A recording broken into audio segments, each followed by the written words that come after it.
বাড়িতে আছো বন্ধু? বাড়িতে আছো নাকি? আচ্ছা আচ্ছা আচ্ছা ঠিক। বন্ধু আমাদের দুর্গা পূজাটা তো করতে লাগে, আরে সবাই তো দরকার দুর্গা পূজা দরকার, বসাতে হবে। বাচ্চা ঘুমিয়েছে তো, চলো এদিকে যাই, কথা বলি।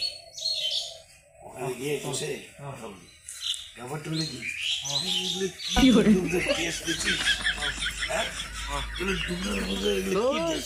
তুমি জানো না এই ড্রেসের যে দাম কত? এই ড্রেস চাইনার থেকে অর্ডার। বন্ধু এই দুর্গা পূজায় এগুলো কি ড্রেস নিয়েছিস? আরে বন্ধু জানো না এই ড্রেস চাইনা থেকে অর্ডার করছিস। আচ্ছা ব্যাপারটা চান্দা যে তুলতেছিস, হ্যাঁ এই চান্দা তুলে মানুষকে চান্দা দিচ্ছে আর প্যান্ডেলের যে ধরি বাসি বাসগুলো লাগাইছিস আর কোনো প্যান্ডেলটা কিছুই নেই। মানুষকে চান্দা দিলে আরে বন্ধু দাঁড়াও না, এইটাই তো কাজ। আগে বাস দেখাই টাকাটা উঠাইতে হবে, উঠাইয়া মাল খাইয়া তারপর পূজা। আগে মাল তারপরে বুঝো না কেন? আগে মাল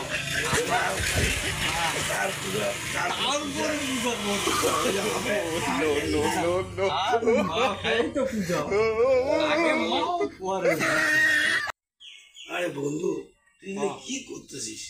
এই পাশ দেখা শুধু করে চান্দা তোলা, এটা মানুষকে দেওয়াটা তো ঠিক না। আরে বন্ধু বুঝিস না কে? শোন, আরে এমনি যদি আমরা পয়সা চাই পূজা করার জন্য তাহলে তো দিবে না, বুঝিস না? বাসটাই আমার শোক, বাসটা দেখাইছি ঘাটছি কয়েকটা বাস ঢুকে দেবো। হ্যাঁ পূজাটা তো হবে, টেনশন নাই।